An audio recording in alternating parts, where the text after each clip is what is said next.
The question, I'm going to repeat that for the sake of the audio. The question was, the 7 churches, do they represent all the churches around the world or just those specific churches? The answer is both. John was likely the pastor of those churches, and he was able to minister to them. You can do this. It doesn't seem to work very well, but you can make it happen. You know what the candlestick looks like, right? Yeah. It's got the 7 branches and then the one in the middle.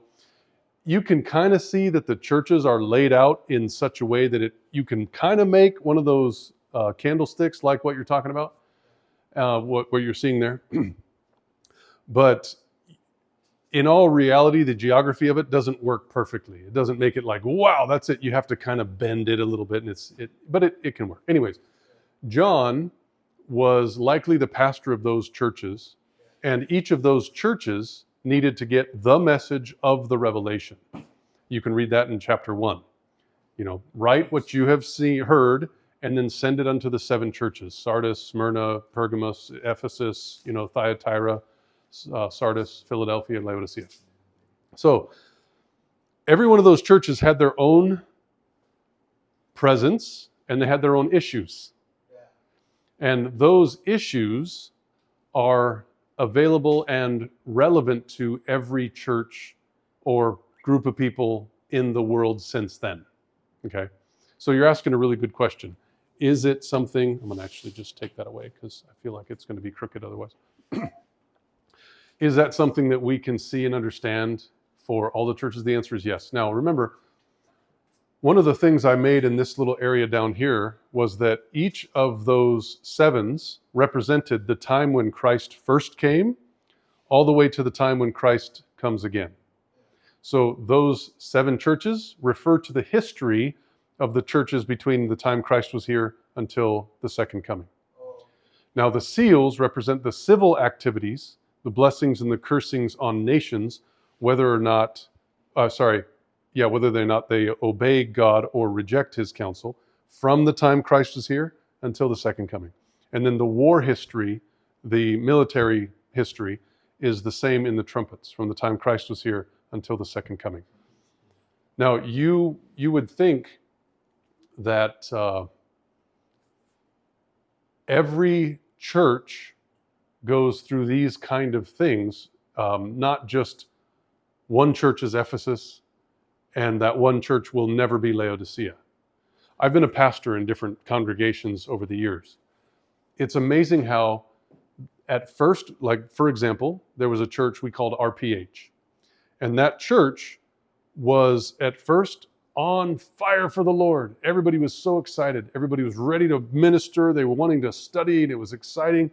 And then there came in like different kind of phases of Christianity in that church, to the point where after going through the various ones, not in chronological order, but there was persecution, sure. There was apostasy, sure. There was a time of dark ages, sure. There was brotherly love time, and there was, of course, the time where Laodicea, everybody's just sitting back saying, no, we're good. So you can see even in that one congregation, there was different characteristics of the various churches that you find in chapters 2 and 3 in the book of Revelation. Now, generally as a whole, America probably has gone through Ephesus, Smyrna, Thyatira, Philadelphia, Laodicea. You know what I'm saying? So you could probably apply it in more than just one location and each of the churches, because God is wise enough and definitely his word is broad enough to include you and me, wherever we are in the world. Does that make sense? Yeah. Okay, good. Yes, ma'am. And they're in that chronological order. You can start at the first church, go to the next one, go to the next one, go to the next one, because that message had to be carried from the messenger to the first church, the second church, the third. And you can even read in Colossians, the book of Colossians, you can read in chapter 2, I believe, hey, when you read this to your church, also read the one from Laodicea, or share it with Laodicea. I don't remember, but there was a connection between Colossus and Laodicea. All right, well then, the next part of the book, we're going to call it the second half, does the same thing. Where's my pen here? So we have Jesus Christ and 7, Jesus Christ and 7, Jesus Christ and 7. That's the first half of the book. That's chapters 1 through 11, okay? And to make it really simple for kids, that's what you share with them. Look, a picture of Jesus. And then how many churches? 1, 2, 3, 4, 5, 6, 7. Look, a picture of Jesus. How many seals? 1, 2, 3, 4, 5, 6, 7. You know what I'm saying? You can teach the book of Revelation to children. They can get that. That's very simple. Now, to break that down, we covered this thing 3 different times, and there's much more to talk about. So if you want to get really deep, let's do it. But to make it simple, there it is. Now, chapters 12 through 22 is part 2 of the book of Revelation. Yes, some people could break it into part 3 if you wanted to, like 3 parts, but we're just going to do it part 1, part 2. Is that fair? Now, so what's happening here, I keep forgetting that this is right here. What's happening here is that, again, it starts with a picture of Jesus, right? And then I don't know if there's any more like 7s that follow this, but there definitely is a 7-headed dragon, okay? So it's Jesus and the 7-headed dragon. I'm going to do the 7 heads, just like this. There's plenty of 7s, but it doesn't follow like the churches, the seals, and the trumpets. That's what I mean. Yes, thank you. So what we have is Jesus with the 7-headed dragon. I'm going to say not 7 heads, just 7-headed.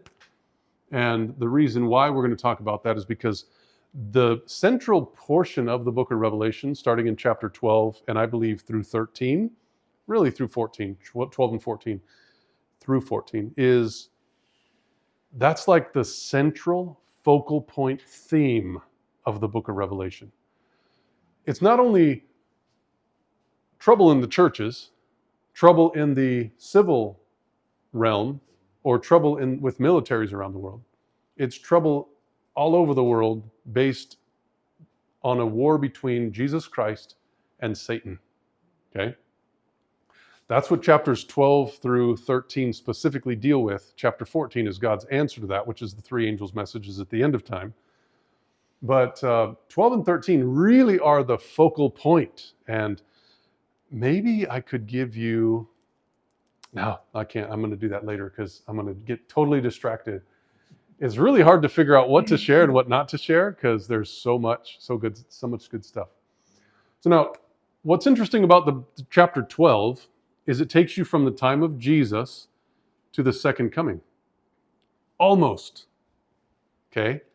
Almost. So I'm gonna put like one of those through it. So it's almost there. You get to the very last point of this earth's history where it talks about in chapter 12, verse 17. Notice what it says. 12, verse 17. The dragon was wroth with the woman and went to make war with the remnant of her seed, which keep the commandments of God and have the testimony of Jesus. So the remnant of her seed, what does that mean? The last remaining children, okay? So now we've followed this woman all through chapter 12. This is where I'm going to show you in a second how it starts with Jesus. But you've followed this woman all the way to the very last few of her children, the remnant. What comes after the last few children? Well, the second coming of Jesus, right? Because God has never not had people on this earth. God always has somebody, whether it's just Noah and the 7 that were with him, or if it's Lot and the 2 daughters and the unfaithful wife. God always has somebody somewhere.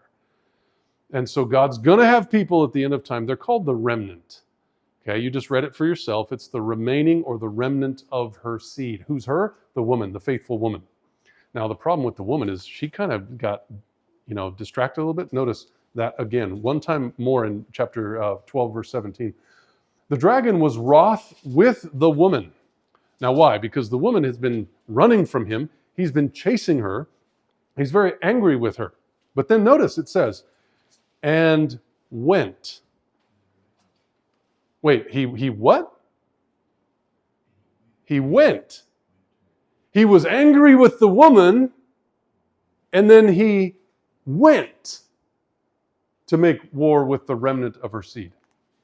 Okay, so where's the woman? Good question. Really good question.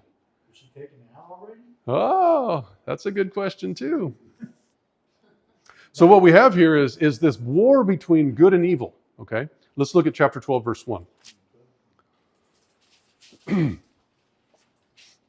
There appeared a great, this word is miracle, wonder, or some kind of, what's the other word? Miracle, wonder, or sign. Yeah. So there appeared another great wonder in heaven. There's already been several of them that we've talked about before. It's a woman. It's the one that we just read about in chapter 12, verse 17. She's clothed with the sun. Malachi chapter 4 talks about the sun of righteousness. Who do you think that would be? S-U-N, the sun of righteousness, shining down upon us. Who do you think that would be? Yep, Jesus. He did say in chapter 8 and 9 of John, I am the blank of the world. The light of the world. That's right. I am the light of the world. The sun of righteousness. The S-O-N of righteousness, but symbolized by the S-U-N of righteousness, okay?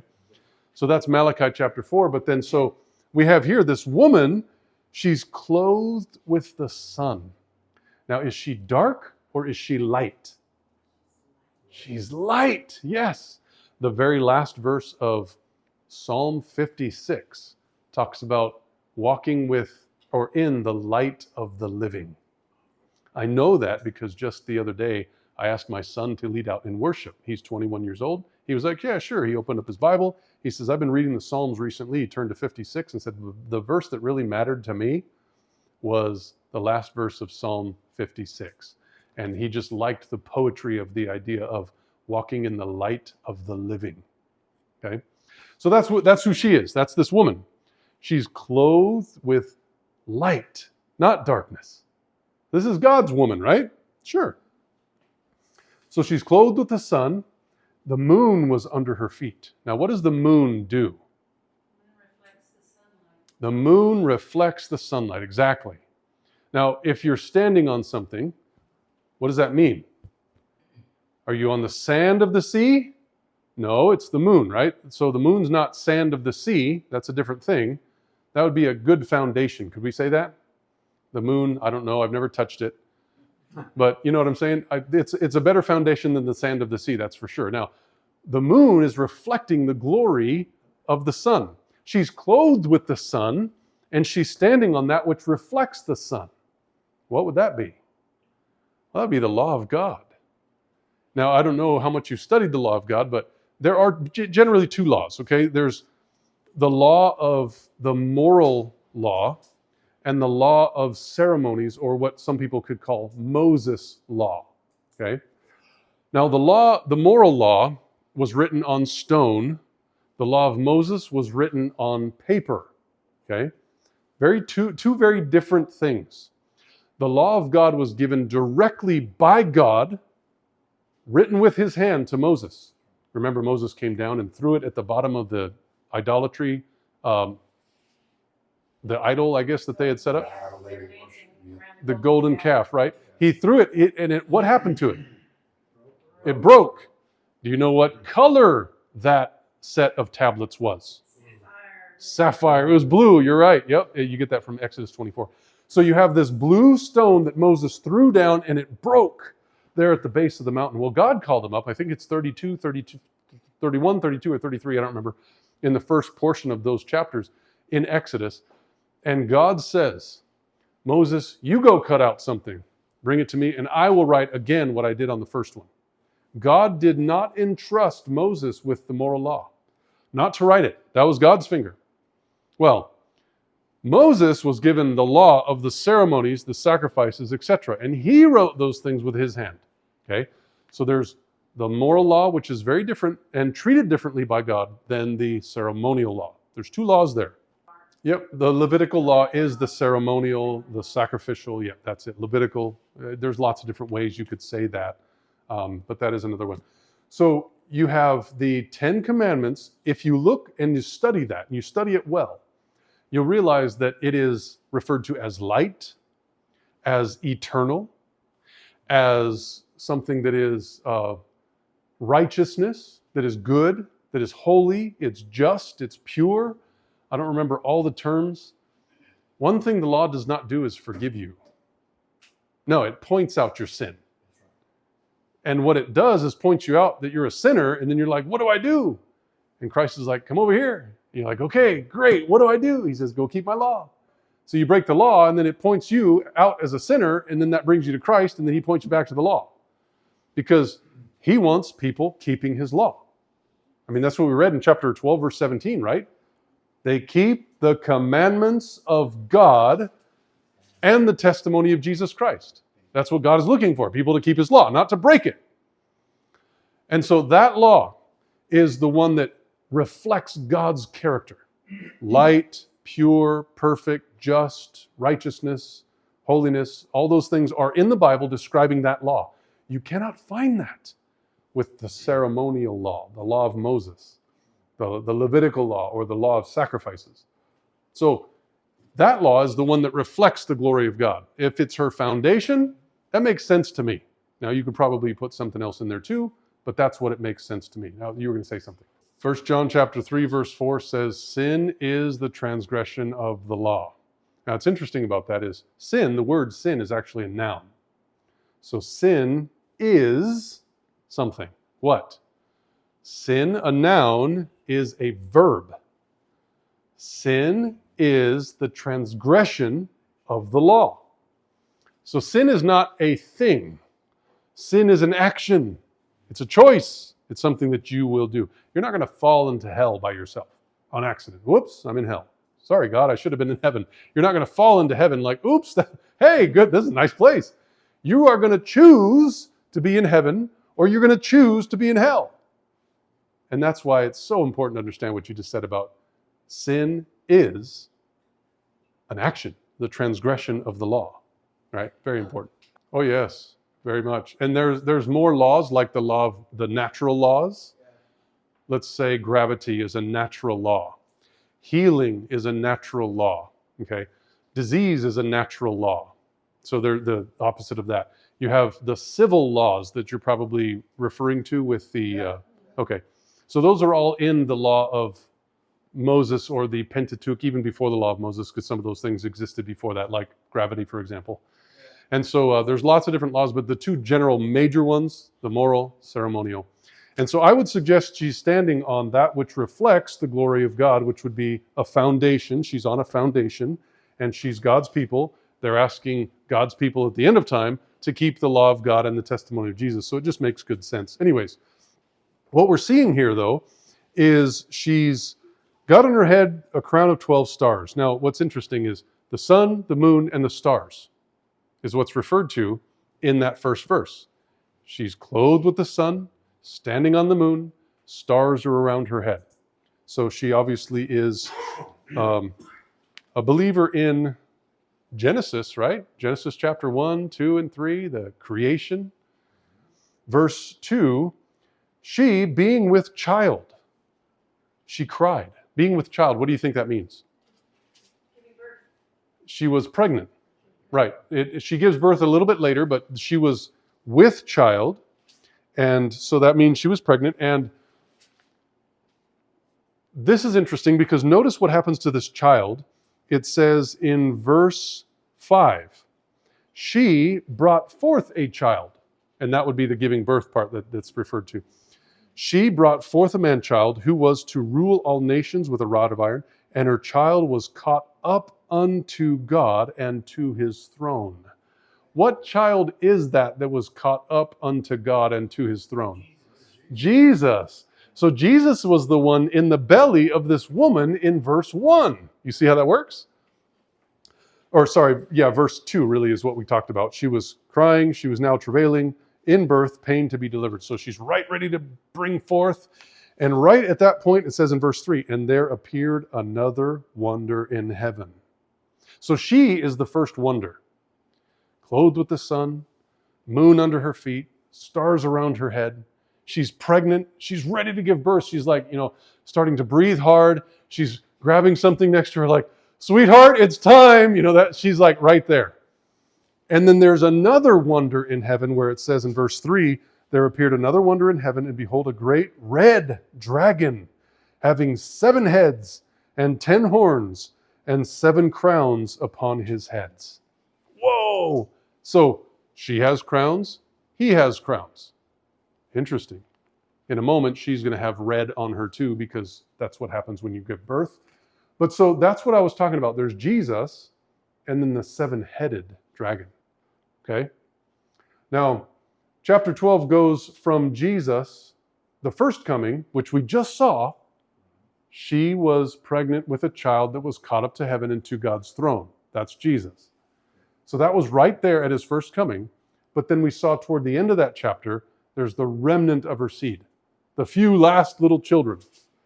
And we know, of course, that's when Christ comes. And you can see that from the structure of Revelation as well. But Jesus 7, Jesus 7, Jesus 7, Jesus 7. That's kind of how we're going with this one, okay? Now, what's the deal with the seven-headed dragon? Watch this. In chapter 13, we're going to see in verse 1, I stood upon the sand of the sea, and I saw a beast rise up out of the sea, having how many heads? 7 heads. Wait a minute. We've already seen a 7-headed beast, right? That was in chapter 12. Well, he shows up again in chapter 13.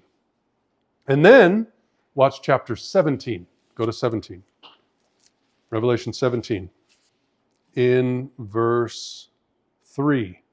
He carried me away in the spirit into the wilderness, and I saw a woman sit upon a scarlet-colored beast full of names of blasphemy, having what? 7 heads. 7 heads. Okay, that's the 3 times this 7-headed beast shows up. But it's a little different. Okay, why do I mean it's different? In chapter 12, he is a scarlet or red dragon. Okay? In chapter 13, he is a leopard-like beast. Leopard beast. In chapter 17, he is not a scarlet dragon or a leopard-like beast. He is a scarlet beast. Okay? So what does that mean? Well, in chapter 12, you have a red dragon. Here, this is not red, but it is a beast. Here, you have a red just like this, but it's not a dragon, it's a beast. So it's an amalgamation of these two, which is in 17. Okay, does that make sense? You can see it. You just read it. I mean, maybe, okay, listen, we read it once, but that doesn't mean you can remember, oh yeah, scarlet dragon, leopard beast, scarlet beast. You got to study this stuff. You got to memorize it. You know what I'm saying? And then those things start popping out at you. Whoa. They all have 7 heads. They all have 7 heads. That's the combination between this one, that one, and this one. Now, this is also very interesting. There's what we know as the Dark and Middle Ages, right? I'm going to call it the DA. I like doing those things now that I can do. The Dark Ages, just like that, okay? This scarlet beast, as far as I can tell, and I think it's pretty solid. You'd have to be pretty convincing to show me otherwise. Now, I would learn from you. Trust me, I will. I have had to change my theology so many times because people come up and they're like, wait a minute, you're saying this, but what about this? I'm like, oh, you're right. Okay. And then from that point forward, I'm teaching differently. And I let everybody know, like, I learned from this guy, and here's what it is. Here's what I've found out more. So I'm not saying that what I know is like what you should know and you have to know that. No. But this is pretty convincing. This scarlet beast comes before the Dark Ages. This leopard beast is during the Dark Ages. This scarlet beast would be when? After the Dark Ages. Okay, so I'm going to do it like this. This is before, this is during, and this is after. Okay? Now, why is that important? Because I think the book of Revelation, chapter 12 through the end, goes in somewhat of a chronological order. Okay? Now, like we did with the churches, the seals, and the trumpets, The churches are in chronological, historic order, okay? From the time of Christ to the second coming of Christ. The seals are also in chronologic, historic order, from the coming of Christ to the second coming of Christ. And I believe this is as well. I also think chapter 12 through the end, which is, we had it written up here, 22, that's also in chronological order, in a sense, okay? Now, what do I mean in a sense? Let me just show you real quick. Go to chapter 12 again. What I want to do in this first and second session is to at least give you an overview of the book of Revelation so that you can see somewhat how it fits together. I could focus on one verse, like literally I could spend the entire 5 sessions on verse 1. I promise you. That would be so easy to do. And I can keep preaching until Jesus comes about that verse. It's huge. But we're looking at the big picture so that later when you're reading, you'd be like, oh, wait a minute. I see how that fits in. Now I see it. There it is. So we're looking at the forest, and we could see the trees along the way too. Notice chapter 12, whoops, I'm in 13, and verse 15. The serpent cast out of his mouth, what's the next word? Water. And it says then, verse 16, and the earth helped the woman. So the dragon is casting out water. The earth helps the woman. Okay, that's what it's saying. Now, this is all symbolic, of course. Even in the woman is symbolic. She's referring to the church. So the church is having trouble because of the water. What does water represent in Bible prophecy? Peoples, nations, multitudes, tongues, right? You can write that down in Revelation 17, verse 15. That's what it says. Now let's just turn there. I'll show it to you. Keep your finger in chapter 12. 17, 15, notice. He said unto me, this is John being spoken to by the angel, the waters which you saw, where the horse sits, you know, that woman sitting on this one here, the scarlet beast, the bottom one. She's sitting on that one, and it says, the waters are peoples and multitudes and nations and tongues. So it actually represents people. Now, the woman was running in the wilderness. She's running away from the serpent. The wilderness is a place of obscurity in the Bible, a place where not a lot of water is, not a lot of people. You're basically kind of living away from the cities, etc. That's where the woman was. She was not in the midst of everybody, but everybody came to her. And so, you ever heard of the term muddying the waters? That's what the dragon did. The woman, instead of influencing the children, the families, the people with God's truth, because they all believed it, the devil sent a bunch of water or people over in there, and now you don't know really who's a Christian. That's troublesome, isn't it? Because now everybody has their own opinion. They don't agree. And who's God? What day does he care for? What are we supposed to eat? I mean, there's all kinds of crazy stuff now. Exactly. That's where it all happened. That's very, very much what she just said. We've got all these different denominations, and a big part of that is because we don't have the Bible as our foundation. Okay, that's part of the problem. It's because the dragon cast water out of his mouth. Now, the earth helps the woman. What does that mean?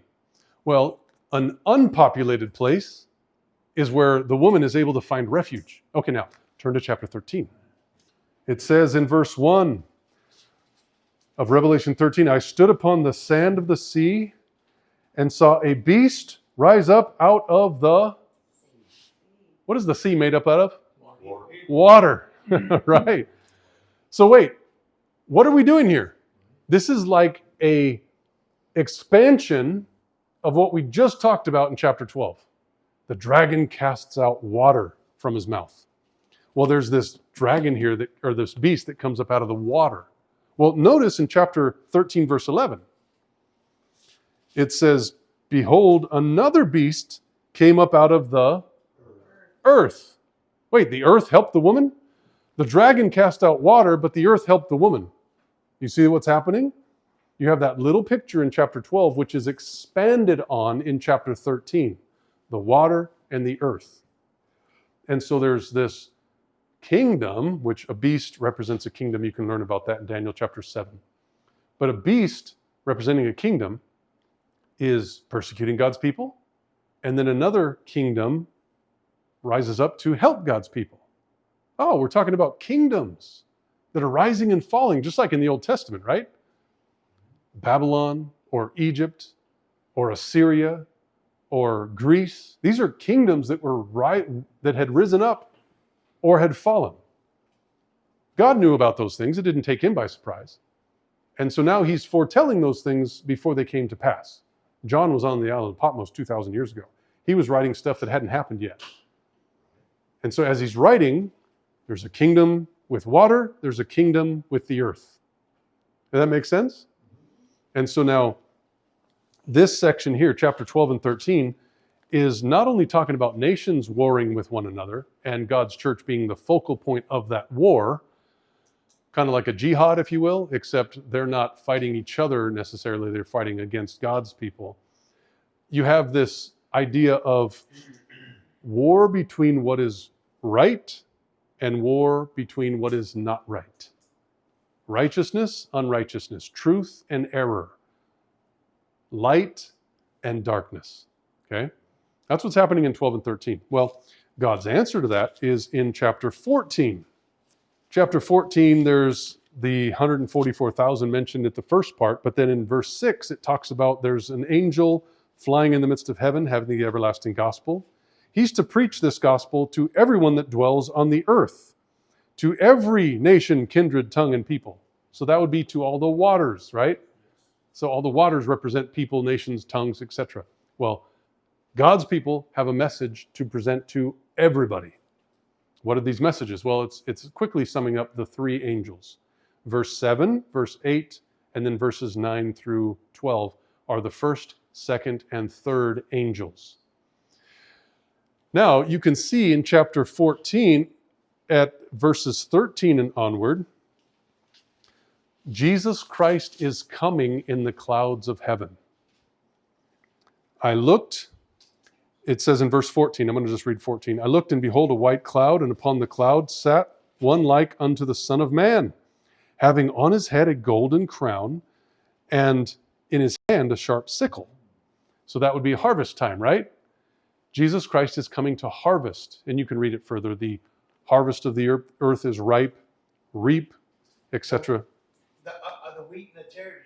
That's it. The wheat and the tares. That's exactly what it is. Yes. Lining them up in bundles. Yep. Burning. That's right. Or gathering them in barn. That's right. That's chapter Matthew 13 is what she's referring to as well, and you too.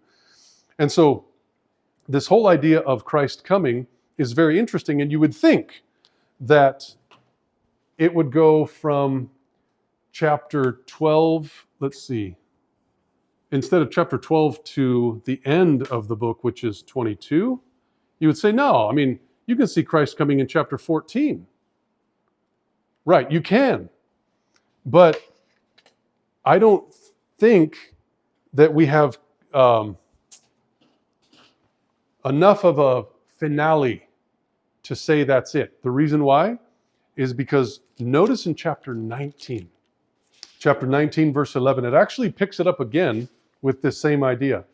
I saw heaven opened, and behold, a white horse, and he that sat upon him was called Faithful and True, and in righteousness he doth judge and make war. His eyes were as a flame of fire, and on his head were many crowns. And he had a name written on him that no man knew but he himself. He was clothed with a vesture dipped in blood, and his name is called the Word of God. Who's that? Jesus. So what we have here is another description of the coming of Christ. Now, why are there two? Well, you could say maybe it's that chapter 12 through 14 goes through this history, like in the church's seals and trumpets. And then chapters 15 through 19 goes through it again.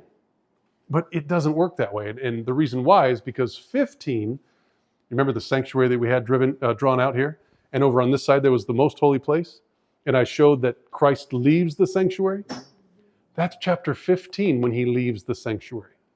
So chapter 14 brings you to the part right before he leaves the sanctuary. Like that's the coming of Christ is when he's leaving the sanctuary. He's actually leaving to come here. But then chapter 19 picks up that second coming again, showing that's when he actually is coming. And so 14, I have wrestled with my mind so many times saying, is it 12 through 14 and then 15 through 19, which is where the second coming is? And the answer in my conclusion is no. 14 is just like a highlight of the second coming. 15 tells you when he leaves the sanctuary. 16 shows you what's happening on the earth. 17 and 18 tells you why Christ did all what he did because of what was happening on the earth. And then the second coming is talked about again. So for me, chapter 14 is like a highlight of the second coming, not a closure like the seventh church seal or trumpet. Okay, sure. And the angels would be in the chapter 16 then, right? Which would be the plagues. Okay, that makes a lot of sense. Thank you. And so going into chapter 15, I want to show you, because let me break it down again just to make it as simple as possible. Chapter 12, you have Jesus in the belly of the woman. Okay? Now the question is, who's the woman? Church. The church. Which church? Pure virgin church. The pure virgin church, which was apostolic. Yeah. You know, it would have been a little bit before that because that was after his ascension. This is, now we're talking about Christ being in the belly of the church, coming forth as a human. So the church isn't born yet, right? If he's in the belly. Well, he's the one in the woman, which the woman is the church. The question is, what church is that? That would be the one before the apostolic church. It's the Jewish nation. The Jewish nation had Christ and gave birth to Christ. It was a woman named Mary, right? She was part of the faithful Jewish people. Not a lot of them were faithful. Like, just ask the shepherds, right? Okay, shepherds, how many people were you like gathered around with that were praising God because his son came? And the shepherds would be looking around being like, well, there was just a few of us. Yeah, like, I mean, the priests, they weren't interested. Nobody was really studying. I mean, they were just like doing their thing. But we were studying, we were waiting, and God honored us by sending the angels to tell us. Even the wise men from the east knew. The wise men, but not very many, right? Like when Jesus showed up, they're like, hey, we know God has a son, but you're not him. And they were not interested. And so this whole idea of Jesus coming forth through the virgin birth, Mary, she was part of the faithful Jewish church, okay? And so he symbolically came, but also physically came through the woman, okay? I don't think that woman is Mary. That woman is referring to the faithful church. Mary was part of that faithful church. So the symbolism includes the actual. Does that make sense? Okay.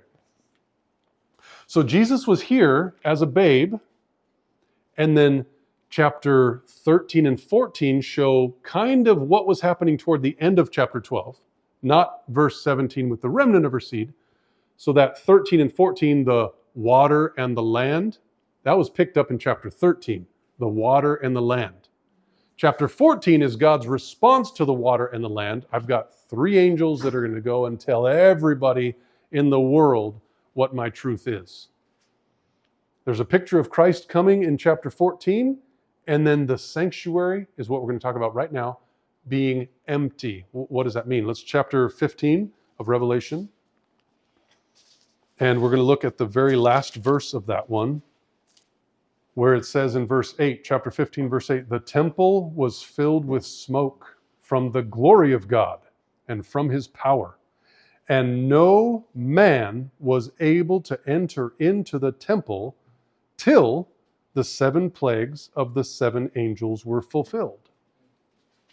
So what does that mean? Well, we can be in heavenly places in Christ, according to, is it Colossians? I think it's Colossians. Is it Ephesians? It's one of the two. Chapter 2 of Ephesians or chapter 1 of Colossians. I don't remember. So what we have is we can be in heavenly places in Christ. Where is Christ? Christ is in the temple. You can read about that in Hebrews chapters 8, 9, and 10. You can read about it in Revelation as we're doing now. But see, if we can't go into that temple, it's because the glory has filled it. Now, what does that bring us back to? We can go there if you want to. There's no need to right now, but 1 Kings chapter 8, verses 10 through 11, if you want to write that down. 1 Kings chapter 8, verses 10 through 11.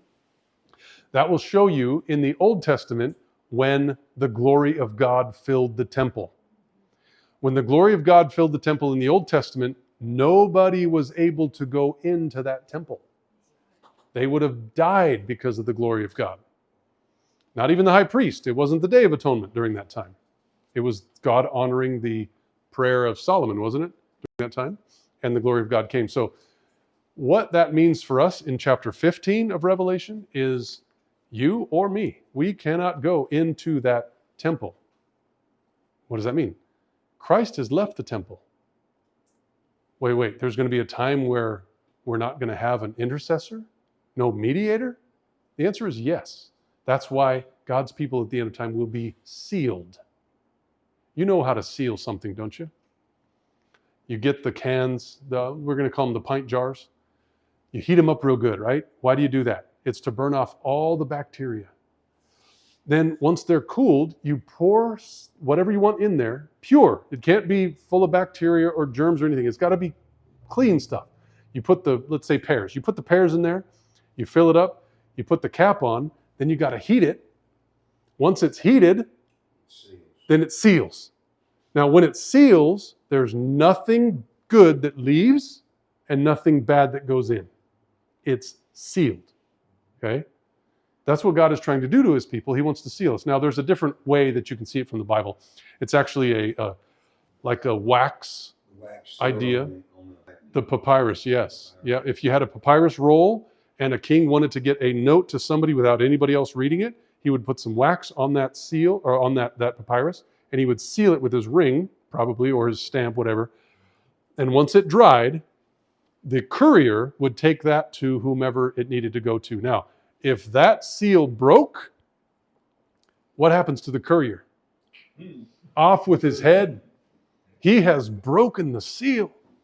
And he knows private information. He's got to die.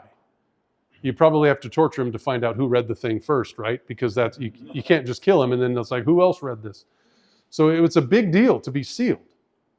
And so that's why we have the ability to be here on the earth, still living, when Christ leaves that heavenly sanctuary, because we're sealed. Right? That's what I want to be. Now, John chapter 6, verse 27 says that him, talking about Christ, him hath God the Father sealed. Now, him is Christ. And the Bible teaches that Christ is to be in you. Christ in me, the hope of glory. Right? Christ in you, the hope of glory. So if Christ is sealed by the Father and Christ is in me, what does that make me? I'm sealed, right? So it's all about Christ. It's not because I'm good enough to be sealed. God, please help me to be good enough to be sealed. No. The deader, the better. If you die to self and do it well, Christ will be able to live within you. Okay? By his Spirit. It's not a being within a being kind of thing. Anyway, so now that we've seen chapter 14 showing us the second coming, there's a time where the temple is empty.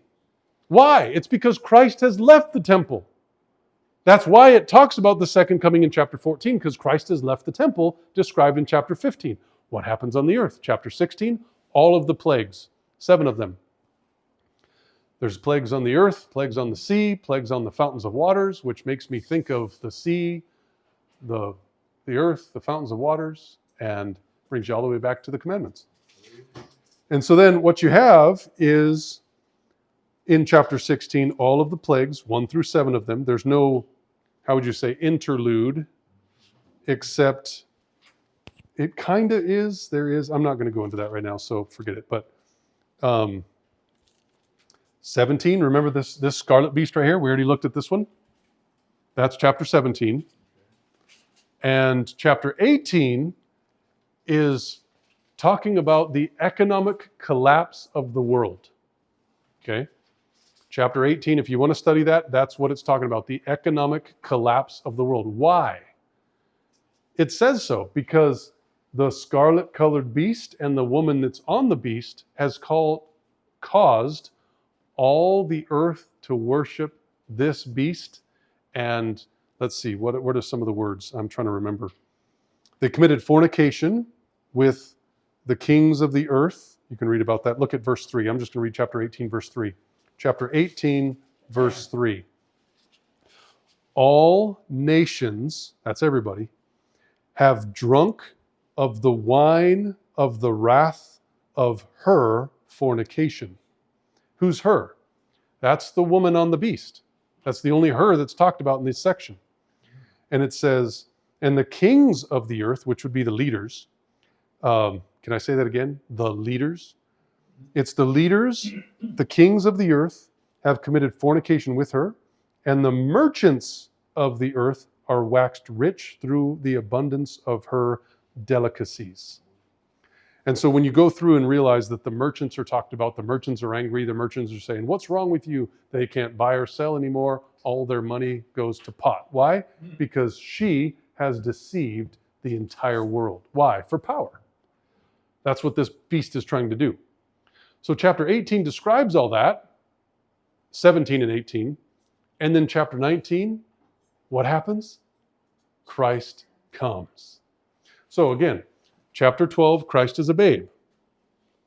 It leads you almost to the end, but then there's that highlight of the water and the earth, which is picked up in chapter 13. God's answer to the water and the earth conundrums in chapter 14 with the three angels. 14 does talk about Christ coming, but 15 shows heaven empty. It's because Christ is leaving. He hasn't gotten here yet. And so what happens is chapters 16 is the plagues on the earth. 17 is why those plagues came. And 18 is also why those plagues came, is because everybody's being deceived by this scarlet-colored beast and the woman that's upon her. The whole world wanders after the beast. The whole world. Revelation 13. That's right, the whole world. And that's this time, but it's the same thing here because the reason why is because of the, what do you call it, the false prophet. There's, oh yeah, that's another thing. Yes, that would be what you would call the elect. Mm-hmm. Okay. Yeah. So the idea of this Jesus, 7 churches, Jesus, 7 seals, Jesus, 7 trumpets. This is taking you from the first coming to the second coming. First coming, second coming, first coming, second coming. What does 12 through 19, I'm going to say 12 through 19 do? It takes you from Jesus to the second coming, okay? That's what I believe the second half of the book of Revelation is, except, as I mentioned yesterday, I only mentioned it once, the fourth time this happens, from Jesus to the second coming, this one goes a little bit further, okay? Because there's still chapter 20, 21, and 22. What happens in chapter 20? Well, there's what's known as the 1,000 years. You're familiar with that? You've probably heard about it before. Some people call it the millennium. The word millennium doesn't come up in the Bible, so just remember the 1,000 years and you're doing fine. That's in chapter 20, okay? You have the holy city coming down in chapter 21, which is, remember the Bible said in the Beatitudes, the meek shall inherit the earth. That's what's happening here. So at the beginning of the 1,000 years, as is described by chapter 20, those that are God's people are with God and Christ for 1,000 years. And then they come down in 21 in the holy city. Now it talks about the dead that were not worshiping God. They do not live again until the 1,000 years are finished. They are resurrected at this time by God's grace, God's power rather, and then they're destroyed at the end of chapter 20, and 21 is God's people inheriting the earth. And then, let's see, how do we word this? God and Son, or let's just say it this way, God and family, because angels and you will be included as well. If we really want to be there, God and family forever throughout eternity is in chapter 22. So, Jesus Christ ministering during the time of the seven churches, Jesus Christ ministering during the time of the seven seals, Jesus Christ ministering during the time of the seven trumpets, Jesus Christ ministering through the woman and being caught up to God to sit at the right-hand throne, or on the throne, during the time of the seven-headed beast and all of his activities in chapter 13 and 17. Because here's 12, 13, and 17. And all of that ends with Jesus coming in chapter 19, followed by the 1,000 years, the holy city coming down, and then God and his family throughout eternity. Does that help make sense of the book of Revelation? There is a lot to cover still. Detail. Absolutely. And so we're trying to skip a stone, obviously, and just, go over the book of Revelation like that. But are there any questions about what we've talked about so far? Oh, good. Praise God. I'm glad for that. Yep, that is it. You are correct. Right there in this section, chapter 20, is where there's what's called the second death. The second death is very important, I think, to understand. Let's talk about that for a second. Do you know that sin is not forgiven?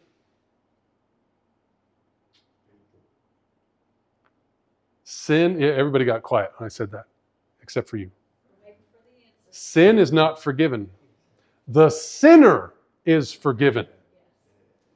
The sin is transferred. Okay? Now, if you know anything about the Old Testament, remember that little lamb that I drew here? It came out better than I thought it would. Little circle and a little circle, a couple of legs. If you pray your sin, you confess your sin on the head of that scapegoat, your sin symbolically transfers from you, from your knowledge of what you've done. That sin symbolically transfers onto the head of the lamb. Who is that lamb? That's Christ. When you confess your sins, that goes upon Christ.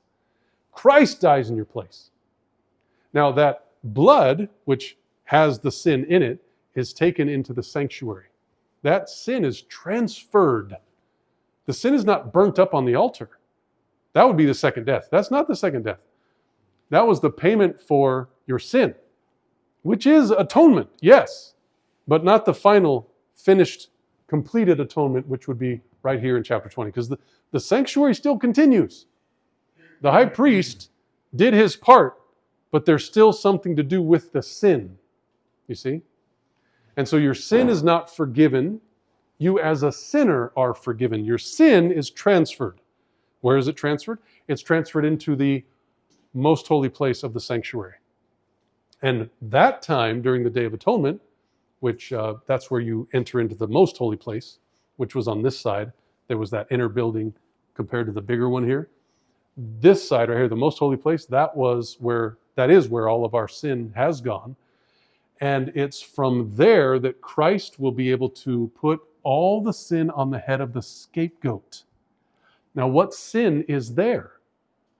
It's not the sin of people like, I don't know his last moments, but it's not people like Adolf Hitler. It's not people like Julius Caesar. It's not people like Pharaoh that have their sins up there. Oh no. Those that have confessed and forsaken their sins, those sins are transferred to the sanctuary. So when these sins are confessed upon the head of the scapegoat, those are the sins of the righteous. Somebody's got to pay for those sins. Jesus did, yes, but the sin still exists. Now, because, for example, if I were to right now go and choose to live my own life without God, what does the Bible say in Ezekiel 18? My sin will be recounted upon my head. It's not like it's just wiped out because I say, God, forgive me. And all of a sudden sin is gone. It'll never be remembered again. Oh no, it's transferred. And if I want to choose my way, it's transferred back. And I will have to pay for those sins. But in this case, if you are confessing and forsaking your sin, it's here and then it goes to the head of the scapegoat, and he will be the one that will finally pay that destructive death for sin. Okay? Now, Adolf Hitler, Pharaoh, and who was the other one? Julius Caesar. If they don't confess their sins and forsake them, they're going to have to pay for their own sins. They will die for those. But the people who have forsaken their sins, somebody's got to pay for them. Okay? Somebody's got to be the destructive, how would you say, vessel for them. And that would be the scapegoat. At the resurrection, at the end of the 1,000 years, they will attack the city. They're going to come up just like they were 1,000 years before, dead. Well, they're going to come up without Christ. I would say it that way. But yeah, that last part, I don't know, that's just a little addition. But is there something you feel like I should continue talking about today during our time?